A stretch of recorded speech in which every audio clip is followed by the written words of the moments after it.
Sais-tu ce que ressent ton corps quand quelqu'un ne t'aime pas vraiment?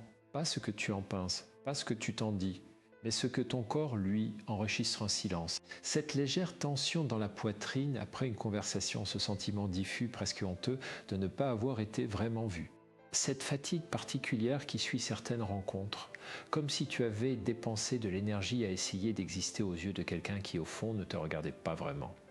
Je voudrais qu'on parle de ça aujourd'hui, de quelque chose de délicat, de parfois douloureux, mais d'absolument fondamental pour ta vie relationnelle et pour ta santé psychologique.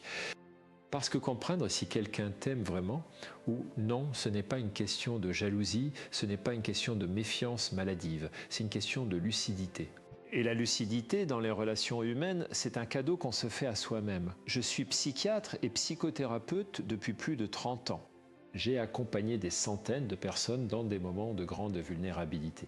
Et l'une des choses qui revient le plus souvent dans mon cabinet, c'est cette confusion douloureuse entre ce qu'on espère d'une relation et ce qu'elle est réellement. Des gens qui ont passé des années à aimer quelqu'un qui ne les aimait pas en retour et qui, au lieu de reconnaître ce manque, se sont mis à douter d'eux-mêmes, à se demander s'ils étaient assez bien, assez intéressants, assez aimables. Et c'est là que réside quelque chose de très important que je veux partager avec toi aujourd'hui.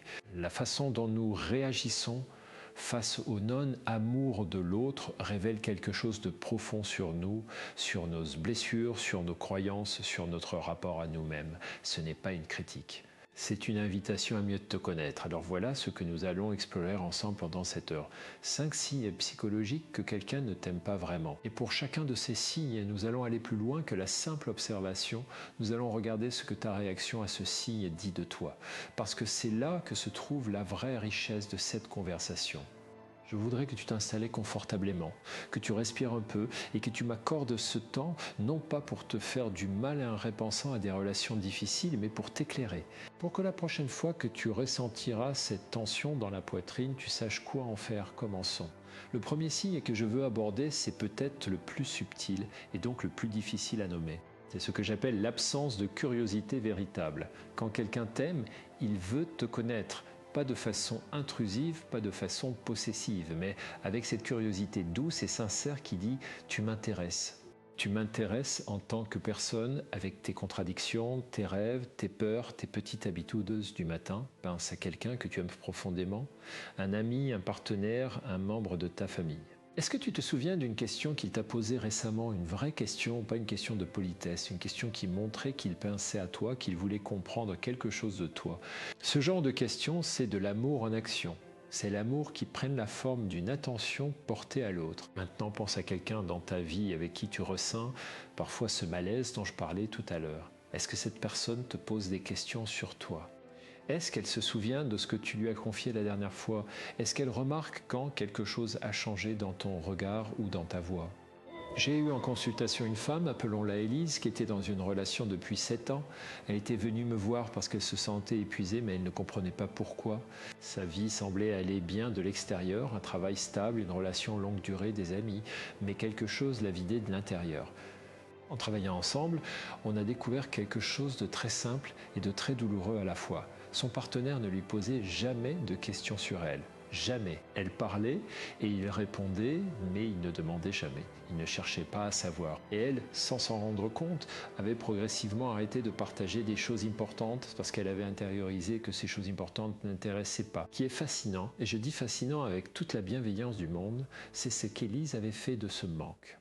Au lieu de reconnaître que son partenaire ne s'intéressait pas vraiment à elle, elle avait conclu qu'elle n'était pas assez intéressante. Elle s'était mise à parler moins, à prendre moins de place, à se faire plus petite pour ne pas déranger.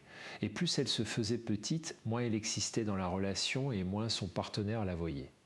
Tu vois ce mécanisme? Ce n'est pas une faiblesse d'Élise, c'est une réponse très humaine à la douleur du non-amour. Quand quelqu'un ne nous voit pas, on peut soit reconnaître que ce quelqu'un ne nous voit pas, soit conclure qu'on n'est pas visible. Et la deuxième option, aussi douloureuse qu'elle soit, nous donne l'illusion d'un certain contrôle. Si c'est moi le problème, alors je peux changer, je peux m'améliorer, je peux devenir quelqu'un que l'autre aimera. Mais voilà ce que je veux que tu retiennes de ce premier signe. L'absence de curiosité de l'autre ne dit rien de ta valeur, elle dit quelque chose de l'autre.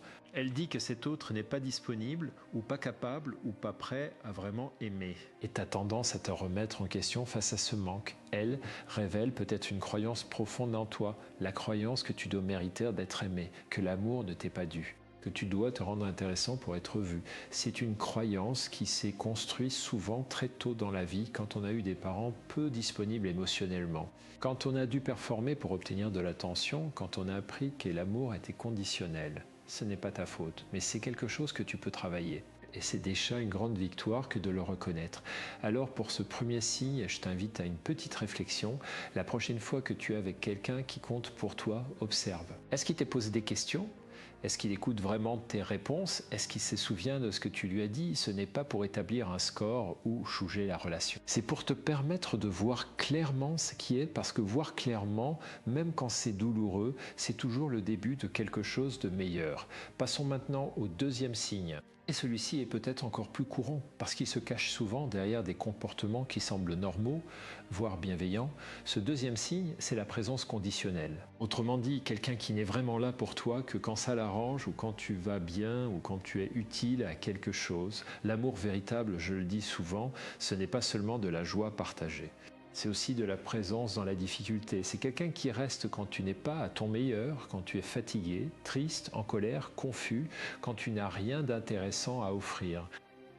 Quand tu as besoin, tout simplement, il y a une phrase que j'aime beaucoup et que j'ai lue quelque part dans mes années de formation, une phrase simple mais profonde. On reconnaît l'amour dans les moments difficiles, pas dans les moments faciles. Dans les moments faciles, tout le monde peut être agréable. C'est quand ça devient compliqué que l'amour montre son vrai visage. Pense à quelqu'un dans ta vie. Est-ce que cette personne a été là pour toi dans un moment difficile, pas pour te donner des conseils, pas pour te dire quoi faire, mais juste pour être là, pour tenir compagnie à ta douleur sans essayer de la faire disparaître trop vite, pour te laisser être dans ta vulnérabilité sans te rouger. Et à l'inverse, pense à quelqu'un qui disparaît quand tu traverses une période difficile, qui devient soudainement très occupé, qui change de sujet quand tu exprimes une émotion négative, qui te dit de positiver, de voir le bon côté des choses, non pas parce qu'il croit en toi, mais parce que ta douleur le met mal à l'aise. J'ai connu un jeune homme, appelons-le Thomas, qui avait un groupe d'amis très soudés, ou du moins c'est ce qu'il croyait. Il se voyait, souvent il riait beaucoup, il partageait des sorties, des repas, des fêtes. Et puis Thomas a traversé une dépression. Une vraie dépression avec les matins lourds, l'incapacité à trouver du plaisir dans les choses, le sentiment d'être séparé du monde par une vitre. Et ses amis, progressivement, ont disparu. Pas brusquement, pas méchamment. Progressivement, les invitations se sont espacées, les messages sans réponse, les projets annulés. Thomas est venu me voir et l'une des premières choses qu'il m'a dites, c'est « Je comprends, je ne suis plus drôle en ce moment, je ne suis plus quelqu'un qu'on a envie de voir ». Et cette phrase m'a touché profondément. Parce que Thomas avait intégré que sa valeur relationnelle dépendait de sa capacité à être agréable, divertissant, fonctionnel. Et que dans sa souffrance, il n'avait plus de valeur. Ce que Thomas avait vécu, c'était précisément la présence conditionnelle. Ses amis l'aimaient quand il allait bien. Quand il n'allait pas bien, il n'entrait plus dans la case de ce qu'il cherchait dans une relation. Et lui, au lieu de reconnaître ce manque chez eux, avait conclu qu'il était le problème. Ce que cela révèle de Thomas et peut-être de toi, si tu t'y reconnais, c'est une chose très précise. La difficulté à croire qu'on mérite d'être aimé dans sa vulnérabilité. Que la douleur, la tristesse, la fragilité ne font pas de toi quelqu'un de moins aimable. Bien au contraire, ce sont ces moments-là qui appellent le plus l'amour. Et si quelqu'un ne peut pas te rejoindre dans ces moments-là, c'est une information sur sa capacité à aimer, pas sur ta valeur. Je veux aussi dire quelque chose d'important ici parce que je ne veux pas que tu utilises ce que je dis pour juger sévèrement les autres.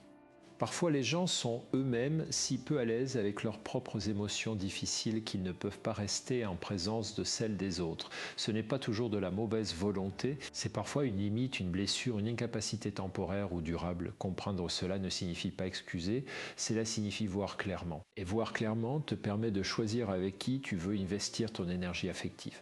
Parce que ton énergie affective est précieuse, elle est limitée et elle mérite d'aller vers des personnes qui peuvent la recevoir et te la rendre.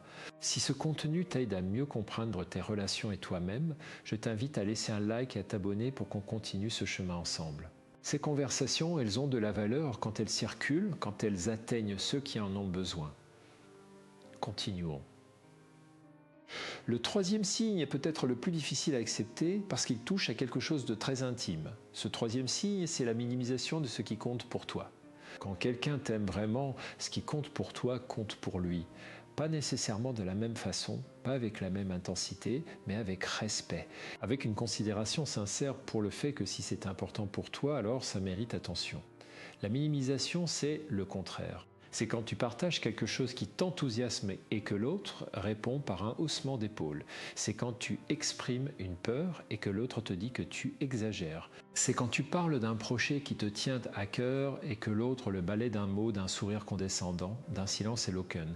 La minimisation peut prendre des formes très subtiles. Elle ne ressemble pas toujours à une attaque directe, elle ressemble parfois à une blague, à un conseil non sollicité qui sous-entend que tu ne sais pas gérer ta propre vie, à une comparaison avec quelqu'un d'autre qui, lui, s'en sort mieux, à un changement de sujet rapide après que tu as partagé quelque chose d'important. Et le problème avec la minimisation, c'est qu'elle s'accumule. Une fois, c'est peut-être anodin.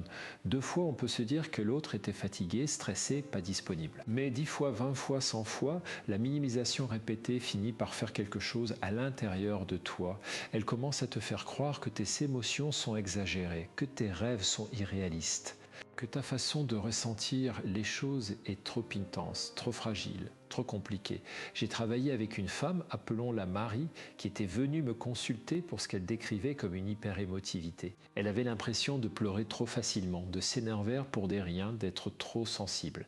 Et en écoutant son histoire, j'ai compris que cette conviction venait en grande partie de son environnement familial. Sa mère en particulier avait toujours minimisé ses émotions. Quand Marie pleurait, sa mère lui disait « Arrête, tu fais un drame de tout ». Quand Marie avait peur, sa mère lui disait « Tu es ridicule ». Quand Marie était heureuse, sa mère changeait rapidement de sujet. Après des années de ce traitement, Marie avait intégré que ses émotions étaient le problème, qu'elle était trop sensible, trop intense, trop émotive. Alors qu'en réalité, ses émotions étaient tout à fait normales. C'est la réponse de son environnement à ses émotions qui était le problème. Que la minimisation révèle de toi, quand tu la laisses entrer, quand tu la crois, c'est souvent une difficulté à faire confiance à ta propre expérience intérieure. Une tendance à valider ta réalité à travers le regard de l'autre plutôt qu'à travers ta propre perception. Et ça, c'est quelque chose de très courant chez les personnes qui ont grandi dans des environnements où leurs émotions n'étaient pas reconnues. La bonne nouvelle, et j'y reviens toujours parce que je crois profondément à la capacité humaine à évoluer, c'est que cette tendance peut changer. On peut apprendre à faire confiance à sa propre expérience. On peut apprendre à dire « je ressens cela et c'est réel » même si l'autre ne le valide pas. On peut apprendre à chercher des relations où nos émotions sont accueillies plutôt que minimisées. Et cette capacité à valider sa propre expérience, c'est l'une des choses les plus libératrices qu'on puisse développer dans sa vie, parce qu'elle te rend moins dépendant du regard de l'autre. Elle te rend plus solide, plus centré, plus toi-même. Je veux prendre un moment pour souffler ensemble. Parce que ces sujets sont intenses, ils touchent à des choses profondes. Et il est normal que tu ressentes quelque chose en les écoutant. Peut-être de la reconnaissance parce que tu t'es retrouvé dans une de ces descriptions. Peut-être de la tristesse parce que tu penses à une relation qui t'a fait du mal. Peut-être de la résistance parce que certaines vérités sont difficiles à accepter. Tout cela est bienvenu. Tout cela fait partie du processus. La psychologie n'est pas faite pour être confortable, elle est faite pour être utile. Et l'utilité parfois passe par un moment d'inconfort. Alors respirons et continuons ensemble. Le 4e signe que je veux aborder, c'est celui que j'appelle l'asymétrie de l'effort. Dans toute relation saine, il y a une certaine réciprocité. Pas une réciprocité parfaite, pas un calcul au centime près, mais une forme d'équilibre général. Les 2 personnes investissent, les 2 personnes font des efforts, les 2 personnes s'adaptent, cèdent, donnent. L'asymétrie de l'effort, c'est quand cet équilibre est rompu de façon chronique. C'est toi qui prends toujours l'initiative des contacts. C'est toi qui t'adaptes toujours aux disponibilités de l'autre. C'est toi qui fais toujours les concessions, c'est toi qui te souviens des dates importantes, c'est ce qui prépare les surprises, qui pense aux besoins de l'autre. Et l'autre lui reçoit. Il est là, il apprécie peut-être, mais il ne se mobilise pas. Il ne fait pas le chemin vers toi. Ce signe est particulièrement difficile à reconnaître parce que souvent les personnes qui se trouvent dans cette position ont une explication pour chaque moment d'asymétrie. L'autre est très occupé. L'autre n'est pas du genre expressif. L'autre montre son amour différemment. L'autre a du mal à exprimer ses émotions. Et toutes ces explications peuvent être vraies en partie. Mais elles ne changent pas le résultat. Tu donnes plus que tu ne reçois. Et à long terme, ce déséquilibre épuise. J'ai eu en consultation un homme, appelons-les Laurent, qui était dans une amitié des longues dates avec quelqu'un qu'il considérait comme son meilleur ami. Et en décrivant cette amitié, Laurent utilisait beaucoup le mot toujours. C'est toujours moi qui appelle, c'est toujours moi qui propose des sorties, c'est toujours moi qui me déplace. C'est toujours moi qui me souviens de son anniversaire. Et quand je lui ai demandé pourquoi il continuait malgré tout, il m'a dit quelque chose qui m'a beaucoup touché. Il m'a dit, parce que quand on est ensemble, c'est vraiment bien, il est drôle, il est intelligent, on se comprend. Et là, j'ai vu quelque chose d'important. Laurent confondait la qualité des moments passés ensemble avec la qualité de l'amour reçu. Les moments étaient beaux, mais l'effort pour créer ces moments était entièrement de son côté. Son ami ne cherchait pas à le voir. Il acceptait de le voir quand Laurent se mobilisait. Ce que cela révèle de Laurent, et peut-être de toi, c'est quelque chose que j'observe très souvent chez les personnes qui ont tendance à surdonner dans les relations. Une arrière-plan, une peur de ne pas être aimé si on ne fait pas d'efforts. Une conviction inconsciente que l'amour doit se mériter, c'est gagner, c'est justifier. Et donc, pour s'assurer d'être aimé, on donne, on donne, on donne. Sans s'arrêter pour se demander si l'autre donne aussi. Il y a aussi parfois une peur du conflit. Si je dis à l'autre que je me sens seul dans cette relation, peut-être qu'il va partir, peut-être qu'il va se mettre en colère, peut-être que ça va tout gâcher.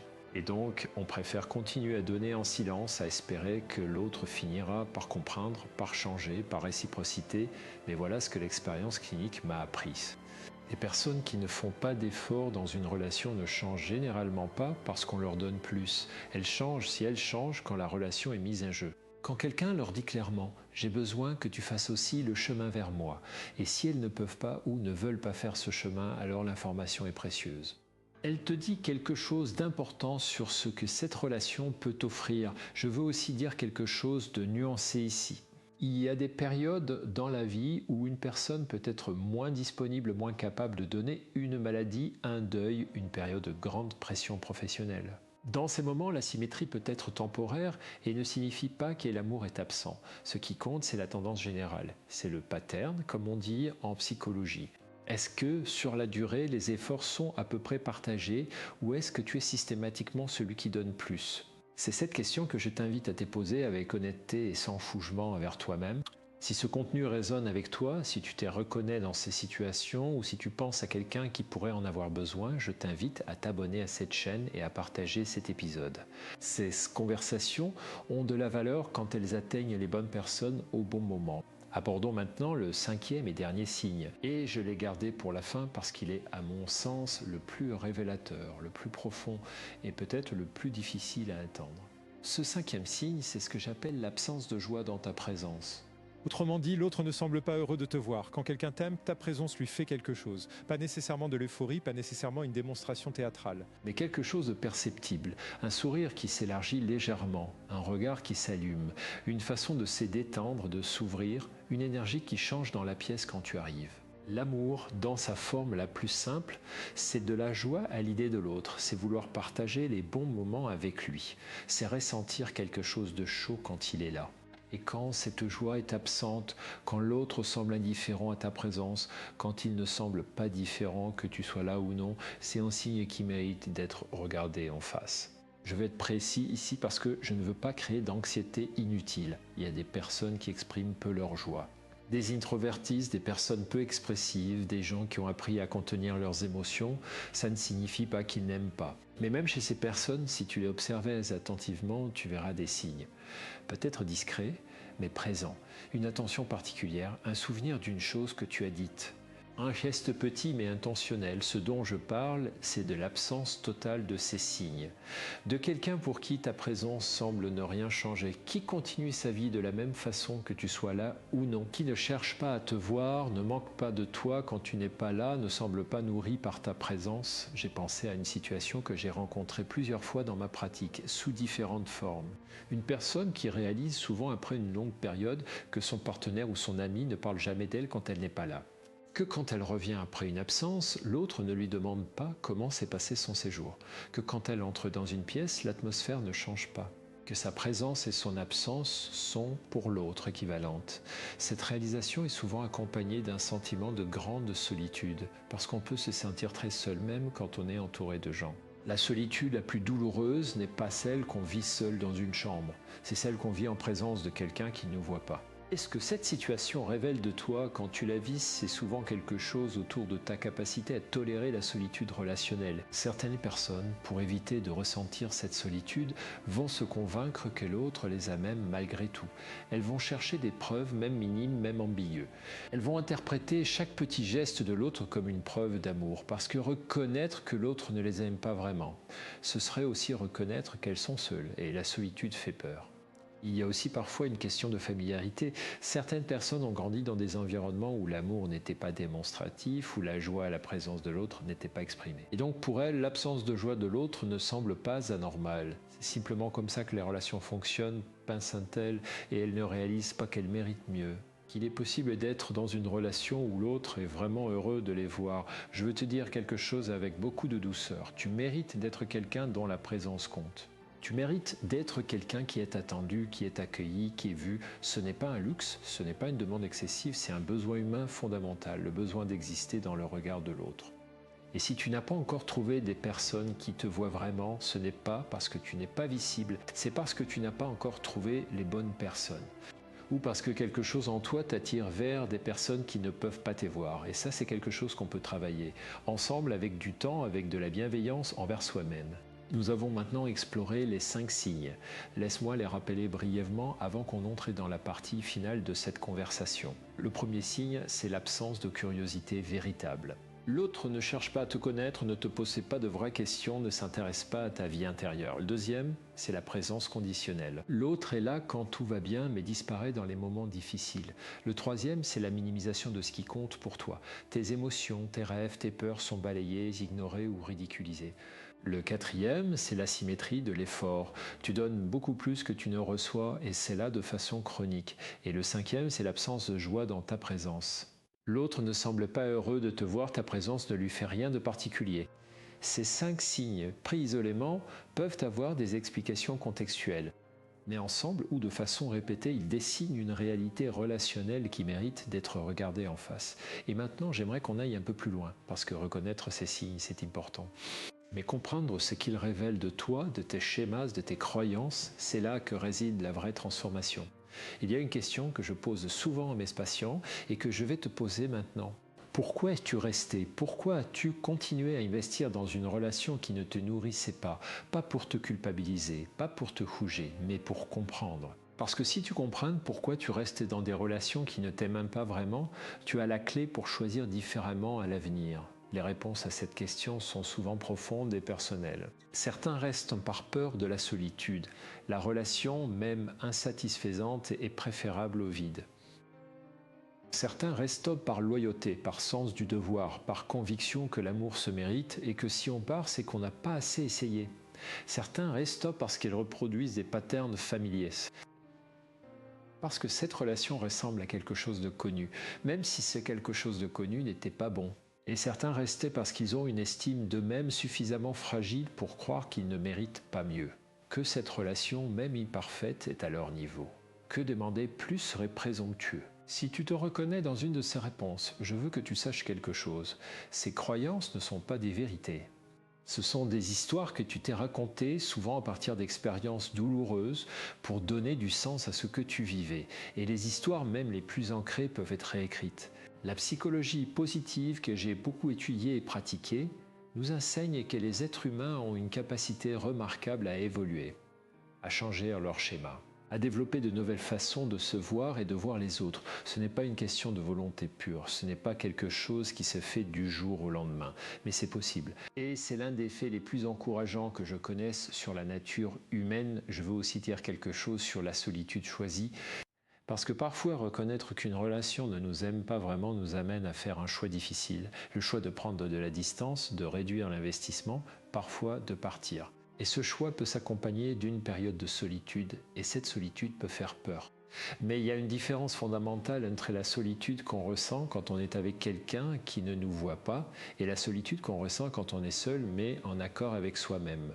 La première est une solitude qui vide. La seconde est une solitude qui peut nourrir, qui peut être un espace de réconnexion avec soi-même, un espace pour se demander ce qu'on veut vraiment, ce qu'on mérite vraiment, vers quoi on veut aller. Ce n'est pas romantiser la solitude. C'est reconnaître qu'elle peut être temporairement un lieu de ressourcement plutôt qu'un lieu de manque. Il y a une métaphore que j'utilise parfois avec mes patients. Imagine un jardin. Si tu plantes des graines dans un sol qui ne leur convient pas, qui est trop sec, trop dur, pas assez riche, les graines ne pousseront pas, ou elles pousseront de façon chétive en souffrant. Ce n'est pas la faute des graines, les graines sont bonnes, c'est le sol qui ne leur convient pas. Et la solution n'est pas de changer les graines, c'est de trouver un meilleur sol. Tu es la graine dans cette métaphore. Et les relations dans lesquelles tu t'épanouis, dans lesquelles tu grandis, dans lesquelles tu te sens vu et aimé, ce sont les bons sols. Ton travail, et c'est un travail de toute une vie, c'est d'apprendre à reconnaître les bons sols, à t'y installer, à y rester. Je veux maintenant aborder quelque chose que j'aurais pu mettre au début, mais que je préfère mettre ici, à ce moment de la conversation, parce que tu as maintenant le contexte pour le recevoir pleinement. C'est la question de la compassion envers soi-même face au non-amour. Quand on réalise que quelqu'un ne nous aime pas vraiment, la première réaction est souvent la douleur, puis vient souvent la honte. La honte de ne pas avoir vu, la honte d'avoir donné autant à quelqu'un qui ne le méritait pas. La honte d'avoir cru à quelque chose qui n'existait pas vraiment. Et cette honte, si on la laisse s'installer, peut être très destructrice. Elle peut nous amener à nous fermer, à ne plus faire confiance, à nous protéger tellement qu'on finit par ne plus laisser personne entrer vraiment. La compassion vers soi-même, c'est le contrepoisson à cette honte. C'est se dire j'ai fait de mon mieux avec ce que je savais à ce moment-là. J'ai aimé avec sincérité, j'ai essayé. Et si j'ai manqué de lucidité, c'est parce que j'avais besoin d'être aimé et que ce besoin est humain, universel, légitime. Je ne suis pas stupide, je ne suis pas faible, je suis humain. La compassion envers soi-même, c'est aussi reconnaître que cette expérience, même douloureuse, t'a appris quelque chose. Elle t'a montré quelque chose sur tes besoins, sur tes limites, sur ce que tu veux et ne veux pas dans une relation. Et cette connaissance, elle a de la valeur. Elle est le fondement de choix futurs plus éclairés. Je pense souvent à une phrase que j'ai lue dans les travaux de Christine Neff, une chercheuse américaine qui a beaucoup travaillé sur l'autocompassion. Elle dit en substance que la compassion envers soi-même n'est pas de la faiblesse, c'est la force qui permet de regarder sa douleur en face sans en être submergé. C'est la capacité à être son propre ami dans les moments difficiles. Et cette capacité est l'une des ressources psychologiques les plus importantes que nous puissions développer. Si ce contenu t'a accompagné jusqu'ici, si tu as reconnu quelque chose de toi dans ce que j'ai partagé, je t'encourage vraiment à t'abonner et à laisser un commentaire. Dis-moi ce qui t'a touché, ce qui t'a interpellé, ce sur quoi tu aimerais qu'on aille plus loin. Ces retours me permettent de continuer à créer des contenus qui te correspondent vraiment. Approchons-nous maintenant de la fin de cette conversation. Et je veux la terminer non pas par une liste de conseils, non pas par une série de choses à faire ou à ne pas faire, mais par quelque chose de plus fondamental. Je veux terminer par une invitation à te regarder avec douceur, avec la même douceur que tu aurais pour un ami qui traverserait ce que tu traverses. Parce que souvent, on est beaucoup plus sévère envers soi-même qu'envers les autres. On se juge pour avoir été naïf, pour avoir trop donné, pour avoir cru à des choses qui n'étaient pas vraies. Et cette sévérité ne nous aide pas, elle nous alourdit. Alors je t'invite à faire quelque chose de simple après cette écoute. Prends un moment pour toi, assieds-toi dans un endroit calme. Et pose-toi cette question sans pression, sans chercher à avoir une réponse parfaite. Dans ma vie en ce moment, est-ce que je me sens vraiment vu par quelqu'un? Est-ce qu'il y a quelqu'un qui est curieux de moi, qui est là dans les moments difficiles, qui ne minimise pas ce qui compte pour moi, qui fait le chemin vers moi et dont le visage s'illumine un peu quand il me voit? Si la réponse est oui, alors prends le temps d'apprécier cette personne, de lui dire d'une façon ou d'une autre ce qu'elle représente pour toi. Parce que les personnes qui savent vraiment aimer méritent qu'on le leur disait. Si la réponse est non ou si tu n'es pas sûr, alors sache que ce n'est pas un verdict sur ta valeur. C'est une information sur ta situation actuelle et les situations changent, les relations évoluent, de nouvelles personnes entrant dans nos vies et surtout nous changeons. Nous devenons plus capables de reconnaître ce qui est bon pour nous, plus capables de nous y tenir. Je veux aussi dire quelque chose sur les relations avec soi-même. Parce que tout ce dont j'ai parlé aujourd'hui, la curiosité, la présence dans la difficulté, la reconnaissance de ce qui compte, l'effort, la joie, tout cela s'applique aussi à la relation que tu as avec toi-même. Est-ce que tu es curieux de toi-même? Est-ce que tu es présent à toi-même dans les moments difficiles? Est-ce que tu reconnais ce qui compte pour toi? Est-ce que tu fais des efforts pour toi? Est-ce que tu te réjouis de qui tu es? Ces questions peuvent sembler étranges. On n'a pas l'habitude de penser à soi comme à quelqu'un avec qui on est en relation. Et pourtant, la relation la plus longue et la plus constante de ta vie, c'est celle que tu as avec toi-même. Et si cette relation est saine, si elle est bienveillante, si elle est nourrie, alors tu auras beaucoup plus de ressources pour naviguer dans tes relations avec les autres, pour reconnaître ce qui est bon, pour t'éloigner de ce qui ne l'est pas, pour aimer et te laisser aimer. C'est là, je crois, le vrai cœur de cette conversation. Pas seulement apprendre à détecter les signes que quelqu'un ne t'aime pas, mais apprendre à mieux te connaître à travers ces signes. Apprendre à comprendre tes réactions, tes peurs, tes schémas, et à partir de cette compréhension, construire quelque chose de plus solide. Une relation à toi-même plus douce, plus juste, plus vraie, et à partir de là, des relations aux autres plus choisies, plus équilibrées, plus nourrissantes. Je pense à tous ceux qui ont écouté cette conversation jusqu'ici, à ceux qui ont reconnu quelque chose de douloureux dans ce que j'ai dit, à ceux qui ont pensé à une relation difficile, passée ou présente, à ceux qui se sont demandé si eux-mêmes étaient capables d'aimer vraiment. À tous, je veux dire la même chose, tu es sur le bon chemin. Le fait d'écouter, de chercher à comprendre, de vouloir grandir, c'est déjà un acte d'amour envers toi-même. Et c'est de là que tout commence. La psychologie ne nous promet pas des relations parfaites. Elle ne nous promet pas une vie sans douleur relationnelle, mais elle nous offre quelque chose de précieux, la capacité à voir plus clairement, à choisir plus librement, à souffrir moins longtemps, à nous relever plus vite, à aimer mieux. Et ça, c'est une promesse que je peux te faire avec conviction, après toutes ces années de travail avec des êtres humains dans leurs moments les plus vulnérables.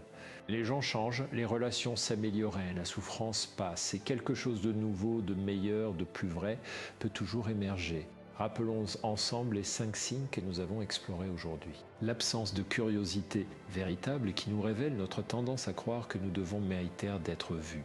La présence conditionnelle qui nous révèle notre difficulté à croire qu'on mérite d'être aimé dans notre vulnérabilité. La minimisation de ce qui compte pour nous qui révèle notre tendance à valider notre réalité à travers le regard de l'autre. L'asymétrie de l'effort qui révèle notre conviction inconsciente que l'amour doit se gagner. Et l'absence de joie dans notre présence, qui révèle notre difficulté à croire que nous sommes quelqu'un dont la présence compte. 5 signes, 5 miroirs, 5 invitations à mieux te connaître. Et maintenant, je te laisse avec une dernière pensée. L'amour, le vrai, celui qui nourrit, qui respecte, qui grandit avec toi, cet amour existe. Il est possible, il t'est accessible, mais il commence par toi. Par ta capacité à te voir clairement, à t'aimer suffisamment pour reconnaître ce qui ne te convient pas et à rester ouvert à ce qui pourrait te convenir vraiment. Prends soin de toi, prends soin de tes relations. Et continue à te poser les bonnes questions, sont le début de toutes les bonnes réponses. Merci de m'avoir accompagné jusqu'ici. Si ce contenu t'a été utile, si quelque chose a résonné en toi, je t'invite à t'abonner à cette chaîne et à partager cet épisode avec quelqu'un qui pourrait en avoir besoin. Peut-être un ami qui traverse une période difficile dans ses relations, peut-être quelqu'un qui doute de lui-même, peut-être quelqu'un qui cherche, comme toi, à mieux comprendre ce qui se passe dans ses liens avec les autres. Ces conversations ont de la valeur quand elles circulent, quand elles atteignent les bonnes personnes au bon moment. Et je suis toujours touché de savoir qu'elles font leur chemin. On se retrouve dans le prochain épisode. Prenez soin de vous